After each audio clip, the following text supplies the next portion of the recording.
Yoo-hoo! Yup, it's that time again. You know who it is, and it's time for another great episode of the Impact Show. And I have a very special guest in the house today. His name is Luis Perez, and we are talking football today. As you're out there in the neighborhood right now, you're walking, you're running, you're working out, you're driving, whatever you're doing right now, I know you're getting excited because football season is right around the corner. You're like, but wait, why is quarterback Luis Perez in the house? Well, I've got him here in the house before he gets signed. So, Luis, welcome to the show, my friend. TD, pleasure to be here. Thank Man, you. It's going to be an awesome show. And I want to give all of you a shout out today for all the great comments, feedback that we got coming in on the previous episodes, including the 1 year anniversary episode. Man, you got to go back and listen to that highlight tape because we talk about highlight tapes. We talk about Luis Perez. And today, Luis, I got a question from Instagram. A DM. Okay. And I'm going to start with this because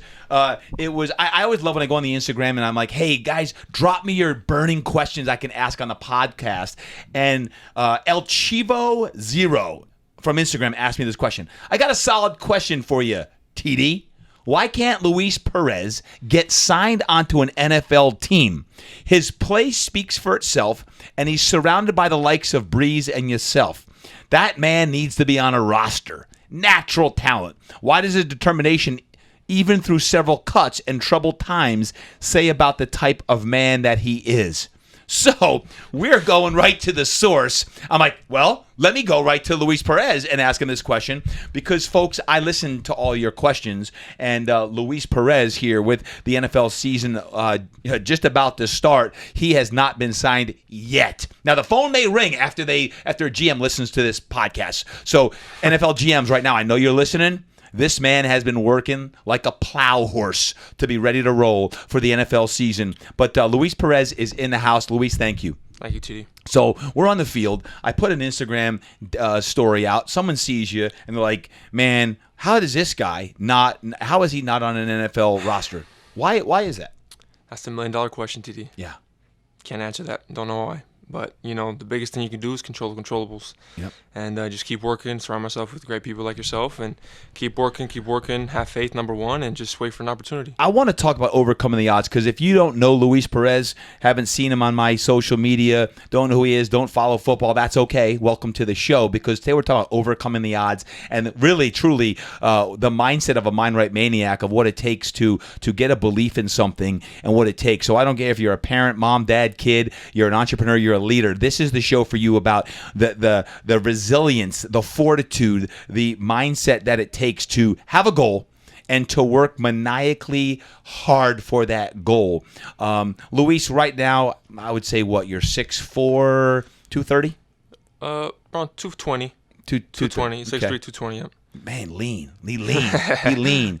If you were to see him throw, you'd be like, how is this guy not playing? So he's had an illustrious career, I'll call it that, and we'll get into it later, but did not play high school football. Went on to a community college, and I think he was like first or second on the depth chart when you went in? Ninth, TD. Ninth. I want to get to that story. Ninth on the depth chart. Then went and transferred to a school in Texas. The name of that school was Texas A&M Commerce, and won the Harlon Hill Trophy. You're like, TD, what's the Harlon Hill Trophy? Y'all know what the Heisman Trophy is? I thought so. The Harlon Hill is the Heisman Trophy for Division II. Won that a few years ago and has since bounced around to many leagues, including the XFL, and we'll get that again next year if you don't get the NFL, but we're hoping for the NFL. And NFL teams has been on multiple teams, including what? What teams have you been signed by? The Rams? Yep, so coming out of college, I was with the Rams. Mm-hmm. Then I played with the Eagles, and then I was with Detroit for preseason. That's right. So I want to go to now.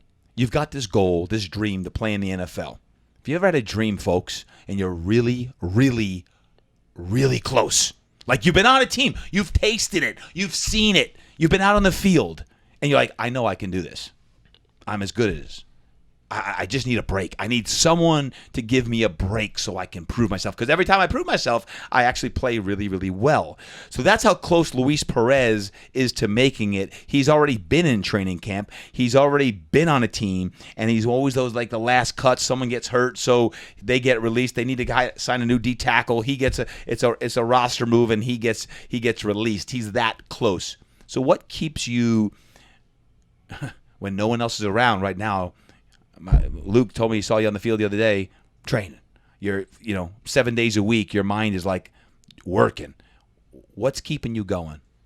Well, the fact that I've been in so many camps, TD, been on practice squad, been there, been with first overall picks and Jared Goff, second overall pick, Carson Wentz, Matthew Stafford. I mean, I've been around guys that can throw the football, and I'm right there with them, TD. I'm right there with them. I'll tell you that. Mm-hmm. And that's the biggest motivation. It's me being there in camp and throwing with those guys. It's like, wow, like I can play here. This is not a far fetched dream. This is something I can do. Mm-hmm. And every single day I think about that, and it wakes me up every morning to just go out there and train. And so how many days a week are you training or throwing? Tell me about your schedule right now. Okay, so let's start with Monday. So Monday, I get up at 6 o'clock in the morning. 6:30, I go to there's a park right around the street, and I do all my footwork stuff. Yep. Go through all my different drop sequences, play action, all that stuff. That's kind of a lighter throwing day for me. I'll do a bunch of cone stuff, ladder drills, all that stuff. In the afternoon, I have a regimen that I did from college. I'll do hang clean. I'll do my whole explosive kind of workout I follow from college. Yep. Tuesday, old school strength, baby. Old school strength. Love it. Yep. Tuesday is more of like a plyometrics day for me. I'll box jumps, lateral runs, all med ball throws, all these different things.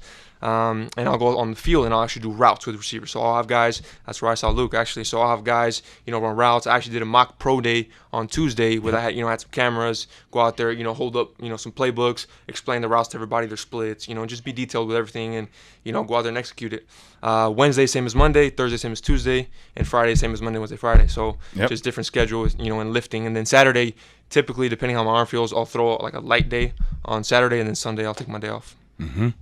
If you were to get signed today, like during this podcast, phone rings, and it's Chris Ballard from the Colts or someone else, like any GM listening right now, what would you tell that GM?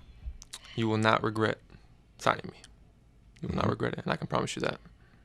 And what makes you now, as an NFL quarterback or a quarterback at any level, what makes you special? What will allow you to play at that level? What differentiates you? I would say the biggest thing is my mindset. Mindset. I've been cut so many times. I've been told no a million times. How many? Do you know? Have you counted? No, I haven't. Lost count. I've been cut so many times even starting from junior college, from high school. I've just been cut every level. And the fact that I keep going is because that's something I love to do. This is my passion. This is why every day I wake up is for football. I live I live for it, and it's just, it sucks the situation I'm in right now, but you can't worry about all those things, right? You got to worry about the controllables and just, keeping your mind right, staying focused, staying ready, because like you said, somebody can call my phone right now and I'm on a plane, so you just got to stay ready. Yep. What have you, the last several years, you've been on the field with Drew Brees, Chase Daniel, several quarterbacks, right? NFL level. What have you learned from them? Man, I'll tell you what. I remember the first time 5 years ago with Drew. The biggest thing I took from him was, at first I kind of just laid back, just kind of watched, didn't ask too many questions, and his communication is so detailed, and he knows how to talk to every single person differently, right? So one person you might be able to, get after his ass and, hey, pick it up, right? The other guy you might have to pull aside and tell him, and knowing everybody's personalities and how to interact with each and one another to get the best out of them. That's one thing I took from Drew, and I took that into college, and that helped me so much. And that's just off the field. And then on the field, God, you talk about, precision and accuracy and being able to see him and Tom and Coach Cam Cameron out there. There's just so many things. I can be here all day talking about all that stuff, but I've learned a lot. Yeah. What about Chase? Chase, awesome. He's kind of one of the guys that kind of started coaching me without even me asking him, right? He just kind of, hey, try this on this, and, took different things from him. He's a 10-year vet. He was an undrafted guy, so we have similar kind of beginnings. And, just his personality, the way they are, they're just great people, both of them. And, I thank Chase, for coaching me, and he's kind of been a lot more hands-on, just because he wanted to. Yeah. So I'm thankful for that. Truth be told, one of the reasons why you see here today is my son Luke said, Dad, you got to have Luis Perez on the podcast because you've helped him a lot. You, in the summers with Luke now starting to throw with you guys, you always step aside and help Luke. You helped him last season when you were around for a few weeks, and he's always gravitated to you because of your teach or your coach to a young kid like that. Is coaching in your future, or you haven't even considered that yet because you're in football mode, because you obviously have such a great mindset? Is that something that you want to do someday, or you're not even there? Yeah, no, that's definitely something I do want to do. I do want to get into coaching and kind of, I want to be that, stepping stone for a kid. I wish I had kind of a coach growing up, that just kind of took me under his wing and just said, hey, do this, this, this, and this will get you there, right? I started getting that later in my career. But, yeah, that's definitely something I definitely want to do as coach.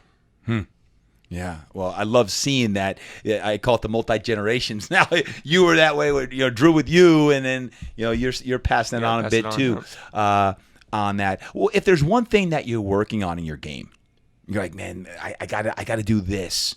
What would that be? So the game's changing. You don't see as many more true pocket passers anymore, right? So I consider myself more of a pocket passer in college. The way I play, just my style. And now, we're starting to get more mobile quarterbacks, running more RPOs, being able to move, scramble, Aaron Rodgers, Mahomes, Lamar, Russell Wilson, all these guys are starting to play really well. It's their mobility, being able to run out of the pocket, make throws, awkward throws is not just, 5-step drop and you're hitting a seam or a comeback.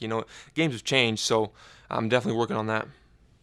What are you doing to do that? Your speed stuff, or your drills that you're doing, the off-balance type throws? Well, everything put together. I mean, it's strength, it's mimicking as much as you can. Hence the 230 down to 220. Yeah, there you go, 10 pounds. I mean, it's a combination of a lot of things. Yeah, no doubt about it. So take me back, because I am intrigued by this, and anyone listening, folks, Luis Perez, at the level he's playing at, is in the upper 1% of the world of athletes that is at that level. And by the way, every time that you go in and have played on the different pro leagues, you've always excelled. And then obviously the XFL getting canceled this past spring with COVID and everything, you've done a tremendous job. But here you are stepping back. You didn't even play high school football. Please explain to me how the heck you didn't play high school football, but yet you are now on the verge of being on an NFL roster. Yeah. What did you play? Any sport? Yeah. So I was a bowler. Bowler. I was a bowler. So I bowled all throughout high school. Good bowler? Decent bowler, not too bad. Like what would you bowl? I had an average in my peak probably around 235. Okay, all right. So you're a bowler. I was a bowler. Okay. Yeah. So bowling started around maybe 12, 13 years old, and just that was kind of my passion at the time. I kind of just fell in love with it. It was my dad's birthday one day, and I just fell in love with it. And got some shoes, got a bowling ball, joined the league. Started. I got in the league with my grandpa. Then it became a family thing. We had, Sunday night bowling with the whole family. Kind of just escalated, and then it became to competing in tournaments and, going all over California, Vegas, Arizona, everywhere. And just, started getting better and better and better and better, and I won a couple tournaments. Wow. 4 years. Around 4 years, 4 or 5 years. Yeah. And you didn't play high school football because of that, or like mom didn't want you to play, or? No, so it was a combination of a few things. So one, I tried out my freshman year of high school. And because keep in mind, quarterback was like my dream growing up. Right. I was like, I want to be an NFL quarterback for the Chargers, right?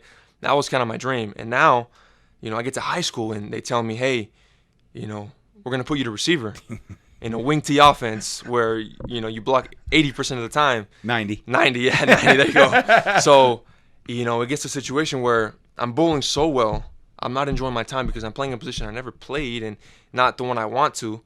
And then I'm rushing out of football practice my freshman year to get to my bowling leagues. Now it's affecting my bowling. Now I'm not bowling as good. So I'm like, you know what? I'm just going to stick to bowling. Yeah, I'm just going to bowl. And that's why I did that throughout high school.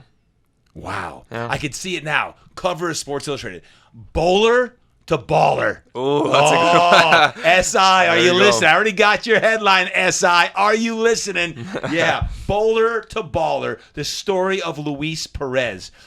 So you don't play in high school. You're loving bowling, or bowling, and you decide that you're going to then in college, go to college to play football? So it was the last game my senior year of high school. My buddies, I had a bunch of buddies on the team.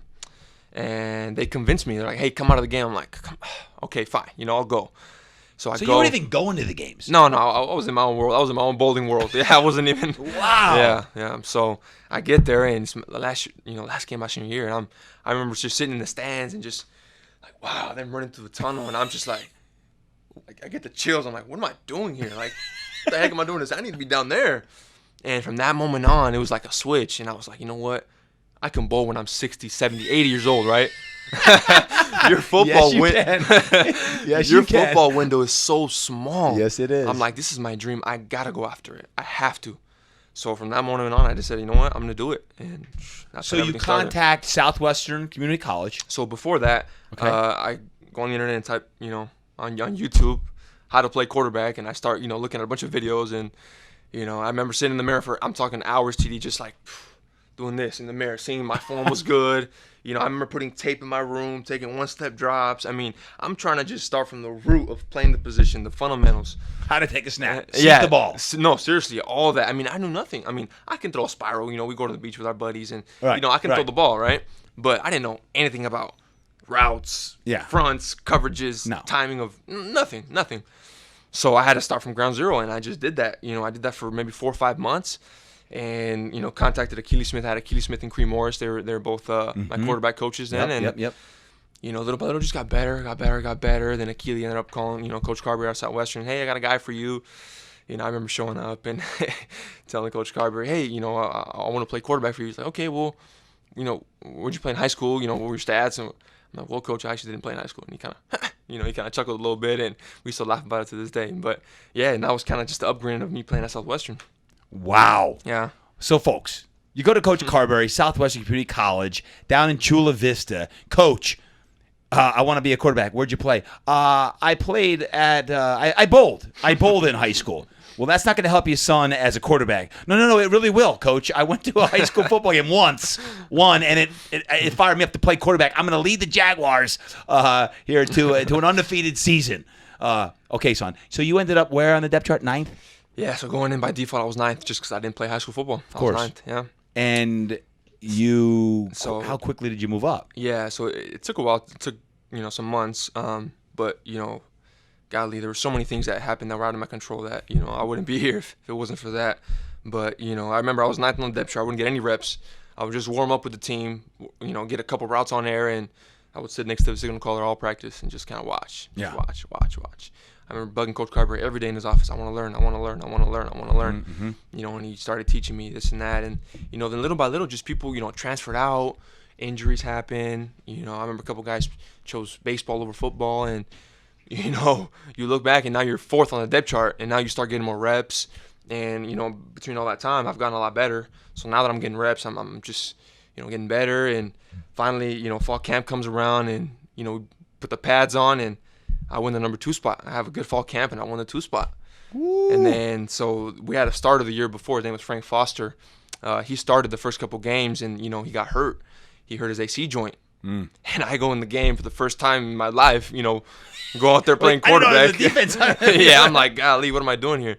Actually, we do well. We win the game. I throw 2 touchdowns in the 4th quarter and win the game. So that was kind of the upbringing of my football kind of journey. Wow. Yeah. Wow, so you win your game, and your mind at this point is like, I can play this, or I have a long way to go. No, I got a long way to go, but it's like, well, okay, I can play, but I got a lot of room to improve. Yeah. And that was your first year at community college? Yes. You ended up playing 2 years there? 2 years, yeah. 2 years. So, folks, imagine this. You're in a sport, I don't care what level, any level, and you're like sitting the bench, and you want to quit right away. Because you're like sitting the bench, you're not the starter. You're like, should I transfer? Should I quit? Should I hang in there? And you're 9th on the depth chart. I mean, how just you talk about mindset, the resilience of a mindset of like 9th on the depth chart. I mean, when I remember when I went to college, I think there was 5 quarterbacks that came in with me. It was like 4 quarter. Yeah, it was probably like 7th or 8th. Like you got to work your way up. But having never played before, I can imagine that resilience. You talk about a mindset, a mind right maniac. That's Luis. So you go to Southwestern. You have a very good career there. Next step takes you where? So, played my sophomore year. Didn't get a Division I offer. Yep. My dream was always play Division I football, and I didn't get that. Got some walk-on spots and stuff like that, but so I was kind of demoralized. It was like, man, I want to play that Division I. I thought I had a good enough season to get that Division I offer. I had the prototypical 6'3", 220 type body, and I didn't get it. So I was actually gonna go to UC Davis, but my math wasn't transferable for UC school, so I couldn't go to UC Davis. So I was real bummed about that. And so then I ended up, I had all these D2 offers, and I'm like, okay, well, this is the only route I can take, right? It's my only option. So then I started researching, hey, what Division II quarterbacks have made it to the NFL. Yep. And I start, looking around, and there's a guy named Dustin Vaughn who went to West Texas A&M. And I ended up, from research, finding out that the coaching staff that coached him was now at Texas A&M Commerce. Ah. So I was like, okay. So now he made it to the league with those coaches. Why can't I? So then I ended up, messaging Commerce and saying, hey, I'm interested in your school. They saw my tape, and that was that. I got an offer. Got there really late because I was still living that Division I dream, so I didn't commit until maybe July, mid-July. Okay. And so I got on there and I redshirted that year, which was the best thing that could have happened to me. Redshirted, transformed my body, from doing 6 a.m. workouts with the freshmen, doing all that, learning from, the coaches for a whole year, learning the offense. Second year came around, and, I was able to do pretty well. Went 11-2, with the farthest, school's ever been in Division II, and lost to Grand Valley State. I was bummed about that. And then my senior year, we went 14-1. And, like you said, I won the Harlon Hill and won the national championship that year. So that was big. So, and then that was the end of my college career there. And since college, now you've been playing pro football at multiple levels for how long? So 2017 of December, I graduated, so going on 2 years. So 2 years you've been bouncing around. Different programs. Let me ask you a question. If there's 3 qualities that you would say that you have that allow you to continue the steadfastness towards your dream, what would be those 3 qualities that you have that separate you? Number 1 would be mindset. Mm-hmm. Mindset, not taking no for an answer, being persistent in what you want. Anything can be done if you want it as bad as you really want it. Mm-hmm. Anything can be done. That would be number 1 for me. And, another one would just have to be, it would just be, just being the best that you can be, right? Mm-hmm. And, for me, it's like the biggest thing is, look. Would you say it's hard work? Yeah. Being the best you can be? Hard work, just maniacally working at just your dreams, and just like every possible thing that you need to do to get better, do it. Yeah. Like, don't take shortcuts, none of that. And then number 3 would just be, well, you know what? This would be actually number 1 would be just keeping faith and just keeping your head down and just keep working. Faith is number 1, right? Because there's so many obstacles, so many things throughout my life that just fell perfectly in line. Right. I mean, just things that were just completely out of my control that just fell in line. Yep. I wouldn't be here if it wasn't for that. Luis, if you were to talk to a young kid or a high school athlete today whose fall sports was either delayed or canceled, what would you tell that boy or girl, that young man or woman, about where their mindset is at right now? What should they be thinking? What should they be doing? Yeah. So the natural instinct is to kind of just get down, right? Mm-hmm. It's easy to get down and, get bummed and pout. But in every negative, there's always a positive. That's kind of how I always took it. And, right now, for those, for those people that, let's say they're going to play a sport in the spring or whatnot, they have an extra 5 months to improve on their game, right? You have to kind of flip that switch. And it seems like a negative, right? Because, you're not going to be able to play. Some guys are missing the senior year. Some guys are opting out, this and that. But, take it as you have an extra 5 months to improve on yourself and get better and be better than you would have been 5 months prior. Mm-hmm. Mm-hmm. Interesting. Folks, if you can hear that, you look at it as an opportunity. Correct. You look at it as an opportunity to, how do I improve? That's hard for a young kid thinking about, I got an extra 5 months. I want to play now. What would you say that they should not do that would actually detract them from ultimately playing in high school, or the desire to earn a college scholarship, or to play in college, or to play at the next level? What would be 1 or 2 things that they should not do? Well, 1, like I said, you can't take this negative and treat it and just pout. And, everybody's going through this, right? Yep. You're not the only one going through it. So everybody's going through it. 1, you got to stay consistent, and you got to outwork every single person that's not doing that. Because the reality is not everybody's going to keep working those 5 months. Yeah. Some people are just going to sit on their butts and, not do anything. Yeah. That's just the reality of it, right? You have to separate yourself. And how are you going to separate yourself? You have to tell yourself that. Yep. And, obviously there's different sports and whatnot, but you have to find a way to separate yourself from the rest. I'm big on habits. Like, if you want to be a high performer, I don't care in what, you got to have great habits. Athletes, parents, leaders, executives, you got to have great habits. Well, what would you say are some habits that you do that allow you to perform at a high level, physically and mentally? Because you have a very strong focus right, with what you want, and you're willing to have the discipline to do that. What are some specific habits that you do, whether it be early morning routine or your workout habits? What are some specific things that you do that allow you to perform at your highest level? Well, before I get into the habits, the number one thing you have to have is consistency. Okay. Right? A lot of people, they, go in and they start doing something for a month, 2 months, right? But then they stop, right? The key is consistency. You can do the right thing for 2-3 months. A lot of people can do that. Yep. It's about doing the things consistently throughout your life, right? I mean, the biggest thing, my morning routine, I get up and I read my Bible, right? And I go out there and I, read the scripture of the day, and that kind of starts my body, and it starts my mind, and it just kind of when you do starts that, the is day. it 3 minutes, 5 minutes, 10 minutes, 30 minutes, or it varies? It varies. It Okay. varies. I would say anywhere from 10 to 15 minutes, Okay. maybe.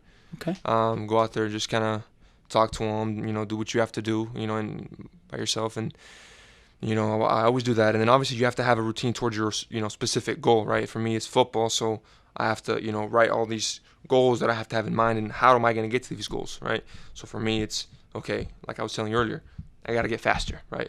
My mobility is not as where it needs to be, so I need to work on it, right? Yep. So that's one thing you got to work on. Accuracy, is part of football, right? So I have to do that. Things to make me accurate. Go routes on air, work with Tom, Cam, mechanically be sound, all these different things, right? But it's very specific to what you're doing. Yep. Okay. That's good. How about nutrition? Yeah, shoot. I missed that. That's huge. You got to just eat right? The biggest thing is, like, everybody's body's different. Yeah. And for me, I'll go through my day of eating, right? On your normal day, not your cheat day, right? Because everybody has to have that once in a while. But, I have my egg whites in the morning. I do pretty good with counting my calories throughout the day. I have my Apple Watch on, so I kind of watch my calories and see how many I burned, so I know how much to consume, depending on what I'm doing, if I'm losing weight or if I'm gaining weight, all that stuff. So you got to be real specific with all that. It's a science. There's a science to it, right? And to be honest, I'm not super technical with that, but I just know that I try to keep my calories. Like if I'm cutting, obviously I don't want to eat more than I burn, right? So you want to do the opposite. But yeah, I have my egg whites in the morning with some wheat toast. Afternoon, I have some Greek yogurt with some fruit. Then I'll have some chicken with some rice, with some veggies, some sweet potato at night, with some more chicken, or depending what kind of meat I got, some ground turkey or something. And then your protein shakes throughout the day. After you work out, I do my protein shake. And that's kind of just been my regimen for the last 5 years, just kind of stay consistent with it. Favorite cheat meal? I know what you're going to say. I know it. Oh, golly, TD, I love food. There's so many of them. There's so many. But, I love my wife's enchiladas. I knew it was going to be Mexican food. I knew it because you told me a couple years ago, like, Kitty, I need to cut down this Mexican food. Yes, the chips and sauce are killing me. Yes, no, I love my wife. I remember in Commerce, she would make me some enchiladas. They're just, they're amazing to me. When you cheat on that, you have one enchilada, two. I don't know if I want to put that on the record, TD, but we're pushing 6 or 7 maybe. Oh, that's a good cheat day right there. Hey, I find that when you have a cheat meal, you actually feel so bad that it makes you want to clean up your diet for the rest of the week. So it's actually good, boys and girls, moms and dads, athletes, to have a cheat meal. Not a cheat weekend. A cheat meal or two is fine, but not the whole weekend where you sabotage all your gains during the week on all day Saturday and all day Sunday. Yeah. And now that football is going to be here, well, I'm not sure about college football. We're still kind of all over the place with that, but at least pro football don't have that cheat meal all weekend, right, on that. So, hey, speaking of family, what would you say outside of football brings you the most joy these days? My daughter. She's my world. I was able to. It was kind of hectic. When she was born, I was in LA with the New York or with the Wildcats, and I got traded to New York. Right, so I'm going across the country. My daughter's gonna be born. A week to go, and I'm just like, man, what am I gonna do? So I fly out to New York. I take a red-eye flight. I get there. It was hectic. My wife had a C-section, and everything was good, but. Just the joy that she brings me every morning, just seeing her smile, being with her, like I was telling you earlier, TD, she'll be eating, making a mess. I'm like, man, I got to clean up this whole mess. But, you clean it with joy because, so it's she pukes on you. You're like, yes. Well, I don't know about yes, but, it wouldn't be like if, my brother would have puked on me, right? But, no, but it's just a different joy. She's 6 months. 6 months. I love her to death. How much would you say that having your daughter has driven you now to work even harder? Yeah, it's definitely gave me that extra push for sure. Because it's been tough. My journey's not, the typical, journey that everybody takes, and it's tough. Like from getting both leagues canceled, from the AAF getting canceled right when I'm, starting to play well, and then, the XFL. I just started the last 2 games after being traded. I started 2 games. We're about to play an undefeated team. I got them down good. Watching their game plan, I know what they're gonna do, and it just shuts down because of the whole pandemic. So it's been tough, but she's definitely given me that extra push to just kind of keep going. Yeah. I want to go deeper into that mindset because I'm intrigued how you continually operate with such a focus, yet so many times having things that you can't control, whether it be being released or league folds because of the pandemic. When you think about the mindset of what it takes now and what you're doing with football, how often does not making it creep into your head? So you know what you're going to do, like you want to play in the NFL. How often is it like, I don't know, maybe it's time. Maybe it's time to go coach. Yeah. Is it something daily, multiple times a day, frequently, and you battle that? What's the inner chatter that you hear? So the biggest thing is, as soon as that thought goes in my head, I completely wash it off, or dismiss it just from my mindset, because that's not something I'm looking for right now, and that's not in my mindset right now. That's not even, it's not even close to what I'm trying to. I'm focused in on what I need to do. That's not a priority. I don't need to be thinking about those things. Dismiss it and move on. Yeah, it keeps on. I don't know. I can't give you exact time. When it comes and goes, but it does come sometimes, right? And you just gotta dismiss it and just move on and stay focused and tunnel vision on what's the plan. And when bad news happens, how often do you feel sorry for yourself? The league folds. You're just about to start against an undefeated team, and this is your shot. You do well here, and it's still this meteoric rise to the next level. When you get that news, is it you get released from a team, whether one of the 3 NFL teams you were released from? Is it you feel sorry for yourself for a few hours, a day, a week? How long do you stay down for? Well, from Southwestern, that kind of took that all out of me already. Being down, that just kind of. You got it all out of you. Yeah, I got it all out of me. It's like, I get cut. Okay, let me call my agent. On to the next. Like, there's no time to be down. You don't have time for that. That does nothing for you. Yeah. In a positive manner. So you got to just move on, right? You can't sit there and think, oh man, what if I would have did this better? No, it's done. It's behind you. Move on. Call my agent. Hey, what's going on? What's next? You know. Does Kurt Warner, the Kurt Warner story? You've probably heard this before, but I'm just hearing it again for the umpteenth time with you. But to many of our listeners, the first time meeting you, is he someone that you look to as someone like, what? He went from stocking groceries at the store to a Super Bowl MVP. Does that come into you, or who inspires you at that level to continue to persevere? Kurt's the guy. He's the guy. From, me getting signed to the Rams, me obviously knowing the story even before that, me, being around, the equipment guys, and them always trying to compare me to him and all these different things, and then I was actually able to, meet Kurt in person, went to his house in Arizona and was able to pick his brain and talk to him, and we have very similar stories, right? Just overcoming adversity and beating the odds, right? But he's definitely a guy that I always kind of look to, and man, I remember he didn't play until he was 29 years old. He didn't start an NFL game until he was 29 years old. I'm 25 years old. You know what I mean? Oh, so you got 4 more years. Well, you don't want to think that way. You don't want to think that way. But exactly. Yeah, I mean, just stay the course, have faith, and just keep going. That's it. He's a great story, I think, of perseverance and that. When you visualize success now, do you visualize success like that? Like, I'm going to be playing in the Super Bowl someday and leading a team? Or are you visualizing your success today, my workout, what I have to do? When you're right now visualizing your success, are you seeing it short term to get to the point of being on the team? Or are you visualizing yourself 3 years down the line of you getting on a team, You've earned a starting position, and now you're leading that team to a world championship. So there's long-term goals and short-term goals, right? So you have to have a long-term goal. You have that, right? So that is winning a Super Bowl, starting for a team, and being there for many, many years, right? But then you have the short-term goal of that you have to stay consistent with, right? So like for me, it's okay. What do I need to do to get better to get to this long-term goal, right? So then it's okay. Habits, like we talked about, routine, consistency, right? And as long as you just take it day by day, keep following that, that long-term goal will, you will get there. Do you visualize those goals, or do you just write them down and work toward them? So I write them down and I work at them. Okay. That's kind of how I operate. Yeah. And that's interesting because I'm a huge goal setter. I think it's great to have goals.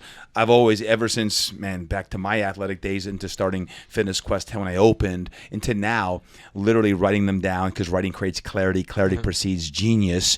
Sharing them with people like you're sharing right now with the world about what your intention is, what your goals are, and then visualizing what you want. I remember, I always say, the best in the world play the game 1,000 times before they play the game. I remember even business-wise, I remember starting when I started Fitness Quest 10, literally sitting there with no clients. I didn't have any clients, and visualizing the buzz, the energy, the music, the people moving around, and feeling that. And what I share now with everyone is, at any level, including my own family, my own sons and daughter, and the kids I coach, is visualize all of this coming true. Hear the crowd, smell the stadium, see your parents up on the 40-yard line or whatever it is, and literally see it, feel it. If you got a workout, or if you got a big tryout, is you literally have been there before. So when the time comes, you've already been there before. Yeah. You've already played that game. So I think the power of visualization, coupled and topped on with the actual practices, goals, and habits, all add up to you when you look back someday. Like, man.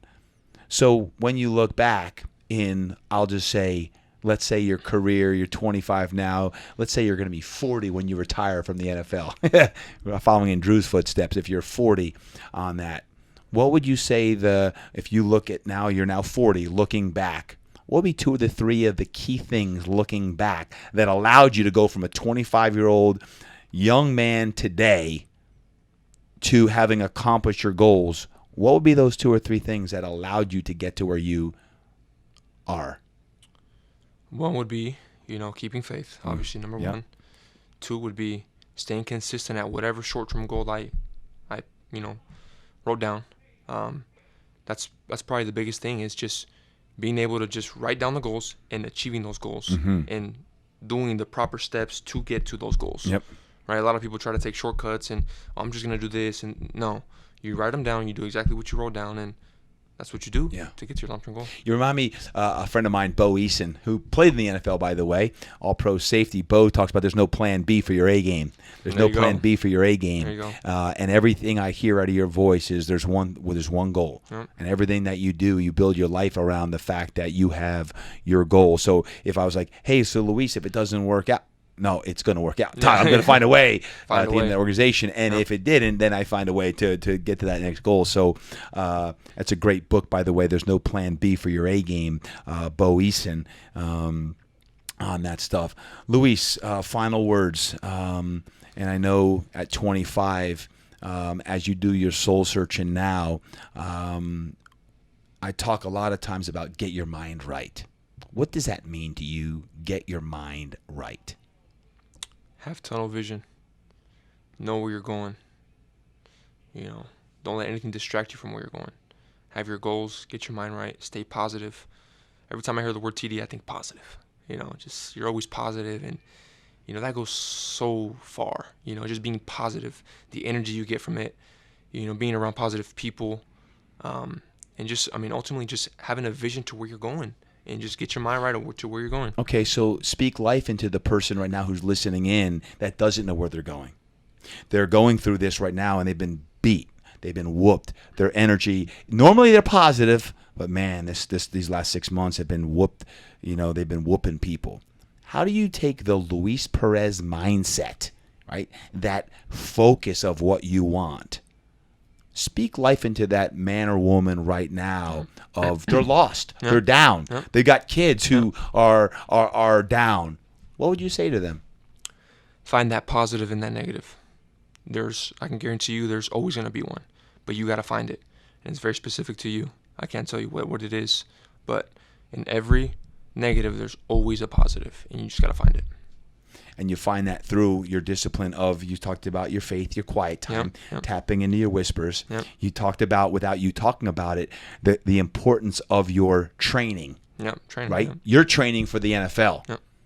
Many of us are training for life, right? Like, hey, I got to win today. I got to feel better. I got to make sure I get my workout in 6 times a week. And hey, whether you're going through a ladder at the speed of Luis Perez or doing rollouts and working on his agility, or you're just moving to move because it allows you to feel better, it's training on that. And you also talked earlier when you talked about habits and your mindset about, or qualities and habits, was your mindset.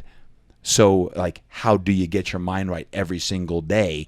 And you talked about being around positive people, mentors, coaches, trainers, the people who, your wideouts who you're throwing with right now, being around your daughter, it allows you to amplify your positivity. So those are really good points, folks, as you're listening in about like winning the day, staying focused on what it is.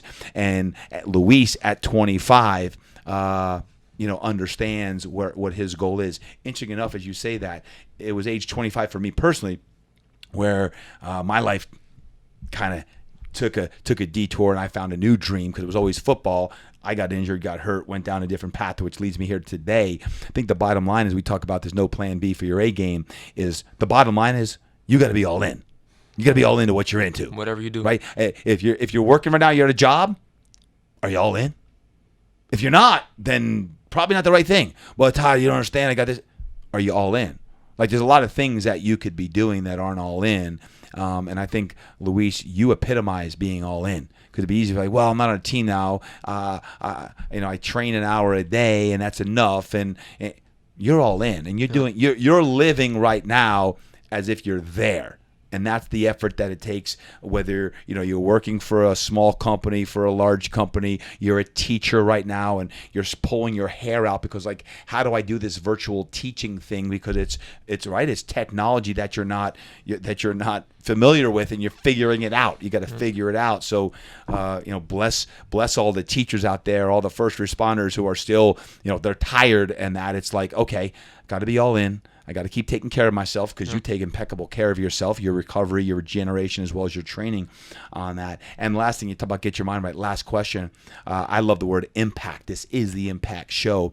When Luis Perez visualizes his success and achieving your dreams and goals, impact to me is also kind of like your legacy. It's kind of what you're going toward. If there's a word or two that epitomizes your legacy, what you're trying to build for your family, your wife and daughter right now, what would be your legacy? What would someone say about Luis Perez?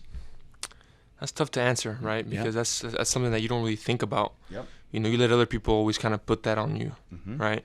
I would like, to be known as like a hard worker, somebody that just was persistent. Whenever they set their mind to something, they did it. Good family man, good father, good husband, good son. There's so many things that I can name. Yeah. Right. But the biggest thing is, I want to be a good father right now. That's the biggest thing. Yeah. The amount of joy she brings to me every day, that, like I told you earlier, it just gives me that extra push every day, and I want to be known as a great father. Yeah. Well, that is commendable. And when I see Luis Perez, whether the 25-year-old man you are today or the 50-year-old man that you're going to be in 25 years from now, regardless of what you do, whether it's football, whether it's coaching and teaching, whether it's some other career eventually down the line, I think father, husband, leader, and hard worker, a man who worked his tail off and achieved his dreams. Yeah. That's how I see you and your legacy. Because to me, the qualities that you epitomize as an athlete are going to someday parlay into a different career when you're all done with football. And whether that's in a year from now or 15 years from now, to me, it's the quality of man that you are and that you represent to your family, your community, what you stand for, always doing things the right way, the sacrifices, the discipline that you stand for. You are going to impact thousands and thousands of young men and women by whether you're a quarterback or whether you're a coach or anything else you choose to do, because the way you live life. And for that, I thank you, Luis. Thank you, TD. Well, thank you. Luis, if someone wants to learn more about you, or just, heck, they want to follow your journey on the path to the NFL from bowler to baller, where do they find you? Okay, well, I mean, they're going to find Besides me. Besides ESPN and NFL Network, where on social media? So it's going to be at Perez Luis QB, and that's, through all social media platforms. Okay, there you go. So it's at Perez Luis, Luis. We'll put that in the show notes, QB. At Perez Luis QB on Instagram. Definitely you want to share this. If you're a sports enthusiast, sports fan, if you're an athlete, or you're a parent who just wants some great information and wants to have your kids listen to this, Luis Perez is a great mentor. He's a great role model for men and women alike that are doing it the right way and who have a dream. And maybe they're like, I'm too old to start playing this sport, or I can't do it because I don't have this. Luis epitomizes the fact that the decisions you've made and the path that you're on. So, Luis, thank you so much for being here. I appreciate you. What a great conversation today. Thank you, TD. Thanks for having me. Man, oh man, was that a great episode or what? Luis Perez, the story of Luis Perez. I just love that mindset. You talk about a mind right maniac. Here's a guy, did not play high school football and is now like on the verge of making it in the NFL. Hard work, discipline, steadfastness. I mean, everything that it takes to get to that level. We talk about overcoming the odds. I love bowler to baller. That's what Luis Perez epitomizes.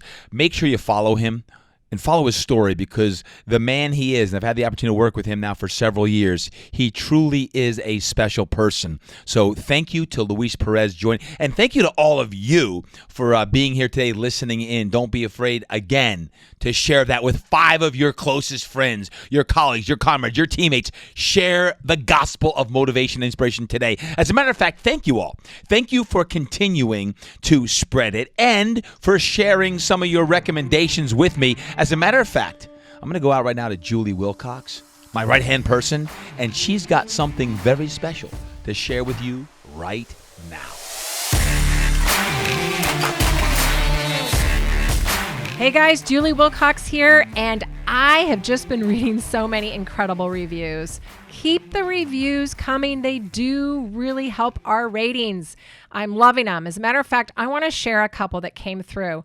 This is from Ken from Jersey. I've seen Todd and Martin Rooney together at a Perform Better one-day seminar. These two are straight fire. Great podcast, one of the best episodes. You got to go back and check that one out. It's episode 82, my friends. Coach to Coach with Todd and Martin. And here is another one. I love this one. This is from one of Todd's nephews. Todd is my uncle, is absolute beast. He is very inspirational and motivating. I love listening to his podcast and strongly recommend y'all to do the same. And that is from Devels the Rave. Love it, love it. Thanks so much, you guys, and keep the reviews coming.